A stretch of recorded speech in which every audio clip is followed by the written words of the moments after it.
At what exact moment did it click that your own father would happily let you die just to protect his fragile ego? I was in my Boston dorm at 8:14 p.m. when my phone vibrated with an SOS alert. My 15-year-old sister, Sophie, had triggered her smartwatch emergency protocol. The text made my stomach drop. Can't breathe. Throat closing. Dad locked my medical bag in his safe. Sophie was spending the month at our father's massive Westport estate, the same place he'd previously confiscated her asthma inhalers because he believed our mother was raising hypochondriacs. I immediately dialed her number. David, she wheezed, her voice barely a raspy squeak. Dad thinks I'm faking. He says I'm ruining the gala. Where are you? I demanded, sprinting toward my car. Guest bathroom. Tiffany said the catering didn't have peanuts, but my tongue is swelling. It burns, David. An anaphylactic reaction. Sophie is deathly allergic to peanuts. You need to stab the EpiPen right now. I can't. Tiffany took it when I got here. She said my allergies are just psychosomatic drama. If I cause a scene, they're sending me to a behavioral camp. I pulled up her shared health dashboard on my phone. Her blood oxygen level was already plummeting to 89%. Her heart rate was an erratic 155 BPM. Put me on speaker, Sophie. Walk out there and demand the pen. I can't, she gasped, her voice completely giving out. Dad locked the bathroom door from the outside so the investors wouldn't see me panicking. I hung up and called the house line. Tiffany, my father's new 24-year-old wife, picked up on the second ring. David, this is incredibly inappropriate. We have 50 prominent venture capitalists in our dining room. Open the guest bathroom and give Sophie her epinephrine. I screamed. She's having an allergic reaction. Your sister is having a temper tantrum because we wouldn't let her sit at the head table. We are not indulging her delusions tonight. The line went dead. I called 911, feeding the dispatcher the address at 8821 Crestview Manor. I explicitly stated it was a life-threatening anaphylactic shock. The operator calmly explained the property was behind a private gated community requiring a resident's physical bypass code. First responders would have to wait for estate security, which could take upwards of 20 minutes. Panicking, I called my mom, who was currently boarding a flight in London. When I explained what was happening, her response chilled me to the bone. David, wait, she said, her voice dropping. Your father's tech startup is filing for Chapter 11 bankruptcy on Tuesday. Tonight's investor dinner is a desperate, last-ditch attempt to secure a $3 million buyout. If an ambulance shows up sirens blaring, the investors will pull out. He loses everything. Mom, she's going to die in that bathroom. Call the gatehouse. Tell them to ram the barricade if they have to. I'm calling my lawyer. I checked Sophie's vitals again. Blood oxygen 82%. I tried calling my dad's cell. He answered, but I could hear a string quartet playing in the background. Make it fast, David. I'm pouring vintage wine for the CEO of Vertex. Dad, unlock the guest bathroom. Sophie is going into anaphylactic shock. Give her the EpiPen. Stop being so dramatic, he hissed, his tone dripping with venom. She ate a cashew. She's perfectly fine. I won't let your mother's brainwashing sabotage the most important night of my career. She stays in there until the guests leave. I called an ambulance, you psycho. He laughed coldly. Good luck getting them past the front gate. I already instructed security that we are dealing with a prank caller. The line clicked off. For 9 agonizing minutes, I watched my sister's heart rate drop dangerously low. 60, 45, 30. Then, her watch disconnected. I desperately accessed the estate's internal smart home system, something my dad forgot I still had the admin password to. I pulled up the hallway security camera feed. There was my father, standing right outside the locked guest bathroom door, sipping champagne. I could hear faint, desperate thumping against the wood from the inside. He just adjusted his tuxedo jacket, smiled at a passing waiter, and turned the volume of the hallway speakers up to drown out the noise. A neighbor finally bypassed the gate for the paramedics. I arrived at the hospital 3 hours later, breaking every speed limit. Sophie was already intubated in the intensive care unit. Her airway had completely collapsed. My father was standing near the vending machines, meticulously dabbing a tiny stain on his lapel. Why didn't you open the door? I snarled, shoving him hard against the glass. He barely stumbled. He didn't even drop the damp napkin he was using on his jacket. He just looked at me with this blank, irritated expression, like I had spilled a drink on his rug. Keep your voice down, David, he muttered, glancing down the sterile hospital corridor. There are people trying to work here. She's in a coma. I screamed. I didn't care who heard. The hum of the fluorescent lights and the beeping of the cardiac monitors in the nearby rooms faded out. I shoved him again, harder this time, my hands grabbing the lapels of that stupid bespoke tuxedo. You stood outside the door and drank champagne while she choked to death. He grabbed my wrists, his grip shockingly tight, and dug his nails into my skin until I let go. He leaned in close, his breath smelling of expensive alcohol and peppermint. I managed a crisis, he said, his voice a low, perfectly controlled whisper. She was having a panic attack because she wasn't the center of attention. How was I supposed to know she actually ingested something? Tiffany handled the menu. Tiffany assured me the catering was safe. He was already laying the groundwork. I could see the gears turning in his head. He wasn't thinking about Sophie, lying in a bed 50 feet away with a tube shoved down her throat, a machine doing the breathing her lungs had failed to do. He was thinking about liability. He was thinking about how to throw his 24-year-old wife under the bus if the police showed up. I saw the camera feed, I said. I stepped back, my chest heaving, the adrenaline making my hands shake uncontrollably. I logged into the house system. I watched you turn up the music to drown her out. For a fraction of a second, his eye twitched, just a microscopic break in the mask, but he recovered instantly, smoothing his jacket back into place. You illegally accessed my private network, he said flatly. That's a federal offense, David. If you want to play games, we can play games. But right now, we have a family tragedy to manage, and you need to get your emotions under control. Footsteps clicked down the hallway. It was Tiffany. She had actually taken the time to change. The glittering evening gown from the gala was gone, replaced by a beige cashmere lounge set that probably cost more than my tuition. She was holding a tray of coffee from the hospital cafeteria, looking like she was settling in for a long wait in a VIP lounge. Richard, she said softly, handing him a cup. She didn't even look at me. The Vertex team sent flowers already. They were so understanding when we had to end the night early. You locked her EpiPen in a safe, I said to her. My voice was shaking. I wanted to smash the coffee out of her hands. You took her medical bag. Tiffany finally looked at me, her face pulled into a mask of polite pity. David, please. You know how Sophie gets. She carries that ridiculous bag around like a prop. I put it in the study so she wouldn't lose it. I had no idea she would sneak into the kitchen and eat something she wasn't supposed to. We told her to stay in the living room. You locked the door from the outside. The door sticks. My father interrupted smoothly. He took a sip of the coffee. It's an antique handle. She panicked and jammed it from the inside. By the time I realized she was actually in distress, the paramedics were already pulling up. They had coordinated their story. On the drive to the hospital, while my sister was coding in the back of an ambulance, they had sat in his imported car and rehearsed their lies. The door was sticky. Sophie was dramatic. Tiffany was just keeping things tidy. It was a tragic, unavoidable accident. I pulled out my phone. My hands were sweating so badly the Face ID failed twice before I could punch in my passcode. We'll see what the police say when I show them the footage. footage. I opened the smart home app. I navigated to the security tab. The screen loaded, the little buffering circle spinning for what felt like an eternity. Access denied. Admin privileges required. I stared at the screen. I closed the app and opened it again. Access denied. My father watched me, taking another sip of his coffee. The paper cup crinkled slightly in his grip. Like I said, David, a family tragedy. We need to stick together now. Your mother is going to be hysterical when she lands, and we need to present a united front. He had wiped the system. Sometime between me yelling at him on the phone and him arriving at the hospital, he had logged in, revoked my access, and likely deleted the local storage drives. The camera feed of him standing outside that door was gone. A heavy, suffocating weight settled in my chest. I looked toward the ICU double doors. A doctor emerged, stripping off a pair of blue latex gloves. He looked exhausted, his scrubs wrinkled. I recognized his name badge, Dr. Soren Aldrich, Intensive Care. He didn't look at my father or Tiffany. He walked straight toward me, probably because I was the only one who looked like I had been running. Family of Sophie? He asked, his voice gravelly. I'm her brother, I said, stepping forward. How is she? My father stepped up right next to me, sliding his hand onto my shoulder in a grotesque display of paternal support. I violently shrugged it off. Dr. Aldrich caught the movement, his eyes narrowing slightly, but he kept his professional composure. We've stabilized her airway, Doctor, Aldrich said. He didn't smile. Doctors who have good news usually give you a small, reassuring smile right away. He just looked tired. The epinephrine she received from the paramedics reversed the anaphylaxis, and we've pumped her full of steroids to prevent a secondary reaction. But, I asked, the word tasted like ash. But she was without sufficient oxygen for a significant period of time, Dr. Aldrich continued, his gaze shifting to my father. Her blood oxygen saturation dropped well below critical thresholds before intervention. When the paramedics arrived, she was in full respiratory arrest. We had to resuscitate her in the ambulance. Resuscitate. My heart stopped. She had died. For a few minutes, my little sister had actually died. She's currently in a medically induced coma to allow her brain to rest and reduce swelling, the doctor explained. The next 48 hours are critical. We are running EEGs to monitor her brain activity. I need to be completely honest with you. Given the duration of the hypoxia, there is a very high probability of anoxic brain injury. We won't know the extent of the cognitive or motor deficits until we attempt to wake her up. She'll have the best care, my father said instantly. His voice was smooth, projecting the authority of a man who wrote checks to solve problems. Whatever therapies she needs, whatever specialists, money is no object. Dr. Aldrich looked at him for a long moment. Right now, she needs time, and we need a clear timeline of events. The paramedics noted that there was a delay in accessing the patient due to a locked door, and they were initially turned away at your community gate. A terrible misunderstanding, my father said smoothly. The estate gate guard is a new hire. He didn't recognize the emergency protocol, and our guest bathroom has a tricky lock. In her panic, Sophie jammed it. It was a nightmare trying to get it open. I see, Dr. Aldrich said. His tone was perfectly neutral, but there was a sharpness in his eyes. Well, standard hospital policy for critical pediatric admissions involving delayed medical intervention requires us to notify Child Protective Services. An investigator will likely reach out to you by morning. Tiffany let out a sharp, indignant breath. That is entirely unnecessary. This is a respectable family. It's policy, ma'am, Dr. Aldrich said, turning away. I'll be back with an update in 2 hours. I suggest you all get some rest. As the doctor walked away, my phone buzzed in my pocket. It was a text from my mother. She had landed in New York and was getting a rental car. She was 2 hours away. I walked over to the bank of plastic waiting room chairs and sat down. My legs couldn't hold me anymore. I pulled up the health app on my phone again. My father had wiped the house cameras, but he didn't know about Sophie's smartwatch. The watch data synced to her iCloud, which I was still logged into. I stared at the graph. 8:14 p.m., heart rate 155, blood oxygen 89%, 8:23 p.m., heart rate 30, blood oxygen 45%, 9 minutes. 9 minutes of her suffocating while he poured wine. I took a screenshot of the graph and emailed it to myself, then backed it up to a secure cloud drive. I wasn't going to let him get away with this. 2 hours later, the waiting room doors slid open, and my mother rushed in. She looked terrible. Her hair was a mess. Her coat was thrown hastily over airplane clothes, and her eyes were red and swollen. David, she cried out, practically running toward me. I stood up and caught her as she threw her arms around me, sobbing into my shoulder. I held her tight, feeling the familiar scent of her vanilla perfume mixed with the stale air of airplanes. Over her shoulder, I saw my father stand up. He buttoned his suit jacket, his face hardening into a polite, defensive mask. My mother pulled away from me and looked at him. The grief in her face instantly hardened into a rage so pure, it made the air in the room feel heavy. She walked toward him, her heels clicking aggressively against the linoleum. You did this, she spat, her voice shaking with a terrifying quietness. You finally went too far, Richard. Margaret, lower your voice, he warned, glancing at the nurse's station. Don't tell me what to do, she screamed, slapping him across the face. The sound echoed down the corridor like a gunshot. Tiffany gasped, dropping her phone. Several nurses looked up, one of them picking up a desk phone. My father's head jerked to the side. A bright red welt immediately began to form on his cheek. He didn't hit her back. He didn't even raise his voice. He just touched his jaw and looked at her with a cold, calculating emptiness. Are you finished? He asked. Because if you want to make a public spectacle and get escorted out by security while your daughter is in the ICU, be my guest. But if you want to actually help her, you'll sit down and listen. I am not listening to a word you have to say, my mother snapped, turning her back on him. She looked at me. Where is she? Can I see her? Only 2 visitors allowed in the ICU bay at a time, I said quietly. Dad and Tiffany haven't gone in. My mother sneered at them. Of course they haven't. Come on, David. We walked through the heavy double doors into the ICU. The sensory overload was immediate. The rhythmic hiss of the ventilator, the erratic beeping of the monitors, and in the center of it all, my little sister. She looked incredibly small in the massive hospital bed. Her face was pale, almost translucent, and her lips still had a faint bluish tint. A thick plastic tube was taped to her mouth, forcing air into her lungs. Intravenous lines snaked out of both of her arms, pumping fluids and heavy sedatives into her bloodstream. My mother broke down completely. She collapsed into the chair next to the bed, taking Sophie's limp hand and pressing it against her face, sobbing uncontrollably. I stood at the foot of the bed, feeling completely numb. I watched the ventilator bellows rise and fall. We sat there for over an hour. Neither of us spoke. There was nothing to say. Around 4:00 a.m., the ICU doors opened again. A woman walked in. She wasn't wearing scrubs. She wore a tailored gray pantsuit, carrying a thick leather binder. Her badge identified her as Cora Fairfax, Department of Children and Families. Mrs. Calloway? David? She asked quietly, stopping at the edge of the curtain. My mother wiped her face, sitting up straight. Yes, I'm Margaret. I'm her mother. I'm Cora Fairfax, she said, her voice gentle but relentlessly professional. I'm the investigator assigned to Sophie's case. I know this is a terrible time, but I need to ask you some questions about the events leading up to her admission. My ex-husband locked her in a room and let her suffocate. My mother said flatly. Cora didn't didn't flinch. She opened her binder and took out a pen. That is a very serious allegation, Margaret. Can you tell me why you believe that? David told me, she said, looking at me. Cora turned her gaze to me. David, were you present at the home? No, I said, my throat dry. I was in Boston. Sophie triggered an SOS on her watch. She texted me that she was having a reaction and that Dad locked her medical bag in his safe. Then I called her. She told me Tiffany took her EpiPen and that Dad locked the bathroom door so she wouldn't ruin his dinner party. Cora wrote furiously. Do you have those texts? Yes, I said, pulling out my phone. I opened the message thread and handed it to her. She read the messages, her face giving nothing away. She also called me, I continued. I heard her struggling to breathe. I called my dad and he told me she was faking it. He said she was trying to ruin his investor dinner. He told me he wouldn't let her out. Cora looked up from the phone and the delay with the paramedics at the gate. He told security it was a prank call, I said. He told me on the phone he was doing it. I have the smartwatch data too. I can prove exactly when her heart rate plummeted and it lines up perfectly with the time he was keeping the door locked. Cora nodded slowly, handing my phone back. I need you to email those screenshots to my official address. Now, I have to inform you that I have already spoken to your father and his wife. My mother stiffened. And what lies did they tell you? Mr. Calloway stated that Sophie has a history of severe anxiety and psychosomatic episodes, Cora said carefully. He claimed she became overwhelmed by the noise of the party, took her medical bag, and locked herself in the bathroom to calm down. He stated the door lock is faulty, and she was unable to get it open when her panic attack triggered an actual, albeit accidental, allergic reaction to some cross-contamination in the catering. That is garbage, I snapped. I logged into the house security system. I watched him stand outside the door, drinking champagne while she pounded on it. Cora's eyebrows raised slightly. You have video evidence of this? He wiped the system, I admitted, the frustration burning in my chest. When I tried to pull it up here at the hospital, my admin access was revoked, but the data from her watch proves she was in distress long before the ambulance arrived. Cora sighed, a soft, tired sound. She closed her binder. David, Margaret, I'm gonna be straight with you. The texts are concerning. The smartwatch data shows a medical event, but without the video, it is your word, based on a phone call, against his. He is claiming a faulty lock and a tragic accident. He has already provided me with the contact information for the estate's maintenance company, claiming he put in a work order for that bathroom door 2 weeks ago. My stomach dropped. He had forged a maintenance request. Of course he had. He owned a tech company. Backdating a digital work order in his own estate's system would take him 5 minutes. He's covering his tracks, my mother said, her voice rising. He's trying to get away with murdering my daughter. She is alive, Margaret, Cora reminded her gently. But the police will need more than conflicting statements to file criminal endangerment charges. I am opening a formal investigation. Sophie will not be discharged back into his custody under any circumstances. But right now, my primary concern is securing a safe environment for her when, or if, she wakes up. Cora left a card on the small table next to the bed and walked out. I looked at my mother. The fire in her eyes had died down, replaced by a cold, terrified realization. We were up against a man with unlimited resources, a man who built systems and manipulated data for a living, and we had nothing but a few text messages and an Apple Watch graph. The sun was coming up. The light filtering through the small EQ window was gray and miserable. I told my mom I was going to get us some real coffee from the lobby downstairs. When I stepped out of the elevator into the main lobby, I didn't see my dad or Tiffany, but I saw someone else waiting for me. A man in an immaculate navy blue trench coat was standing near the directory board. He was older, maybe late 50s, with silver hair and wire-rimmed glasses. He looked like old money. When he saw me, he stepped forward, extending a hand. David, he said, his voice deep and cultured. I'm Whitmore Thorne. I'm your father's attorney. I didn't take his hand. I just stared at him. Where is he? Your father and Tiffany went home to shower and rest, Whitmore said, unfazed by my refusal to shake. He lowered his hand and slipped it into his pocket. He asked me to come speak with you and your mother. Can we sit? He gestured to a quiet corner of the lobby, away from the sliding glass doors and the security desk. I didn't want to go anywhere with this man, but I needed to know what my father was planning. I walked over and sat on the edge of a stiff leather chair. Whitmore sat opposite me. I'll keep this brief, David, because I know you're under immense stress, Whitmore began. Your father is devastated by what happened tonight. Save it, I interrupted. I'm not the police. You don't have to perform for me. Whitmore smiled faintly, a tight, humorless expression. Fair enough. Let's talk practically then. I've spoken with Dr. Aldrich. The prognosis for your sister is uncertain. If she has suffered severe anoxic brain damage, she is going to require extensive, round-the-clock neurological rehabilitation. She will need physical therapy, occupational therapy, specialized equipment, and potentially long-term residential care at a specialized facility. He paused, letting the heavy reality of those words sink in. Do you know how much a premier pediatric neurological rehab facility costs, David? It can exceed $40,000 a month. Insurance will cover a fraction of it for a limited time. After that, it's out of pocket. I swallowed hard. I knew my mother didn't have that kind of money. Since the divorce, she had been working as a mid-level manager at a logistics firm. She made enough to pay the mortgage on her condo and keep us comfortable, but $40,000 a month would bankrupt her in half a year. The Vertex buyout closed at 2 a.m., Whitmore said quietly. Your father secured the $3 million. His company is saved. He has the liquid capital to ensure Sophie gets the absolute best care in the world. She will want for nothing. I stared at him, the pieces clicking together in my mind. The sickness in my stomach twisted into a hard knot. What's the catch? There's no catch, David. He's her father. He wants to pay for her care. Whitmore leaned forward slightly, lowering his voice. But he cannot do that if his assets are frozen in a prolonged legal battle. He cannot do that if a scandalous, faceless criminal investigation causes Vertex to trigger the morality clause in their buyout contract and pull the funding. I gripped the armrests of the chair until my knuckles turned white. He wants me to drop it. He wants me to delete the watch data and lie to the CPS worker. He wants you to accept the reality of a tragic accident, Whitmore corrected smoothly. A faulty door lock, a panicked teenager, a terrible, unfortunate delay. If you and your mother can accept that reality, your father will immediately establish a fully funded, irrevocable medical trust for Sophie. $2 million,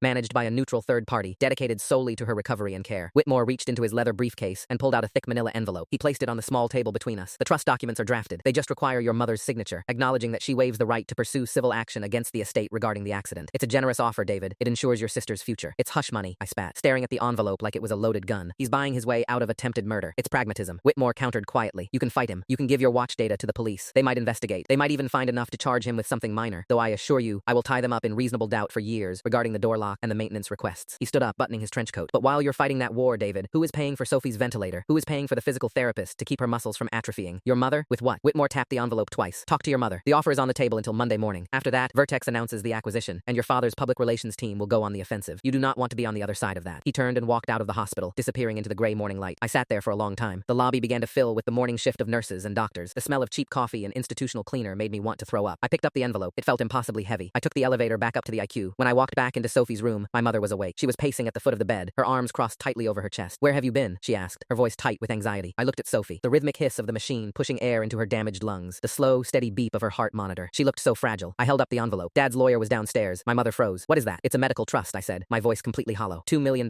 fully funded. It covers all of Sophie's long-term care, rehab, everything. My mother stared at the envelope, then slowly met my eyes. And what does he want for it? He wants us to back his story. It was an accident. The door jammed. We don't talk to the police. We don't give CPs the watch data. And Mom, you have to sign a waiver saying you won't sue him. I waited for the explosion. I waited for her to scream, to tear the envelope out of my hands and rip it into shreds. I waited for her to say that we would burn him to the ground, no matter what it cost. Instead, she stopped pacing. She looked at the envelope in my hands. Then, she looked at the ventilator, the IV bags, the monitors, and the horrible, crushing reality of the room we were standing in. She walked over to me, her face pale, and gently took the envelope from my fingers. She opened the flap and pulled out the thick stack of legal documents. She stared at the bold print on the first page. Irrevocable medical trust agreement. Mom, I whispered. She didn't look up. Her eyes tracked over the legal jargon, reading the stipulations, the funding amount, $2 million.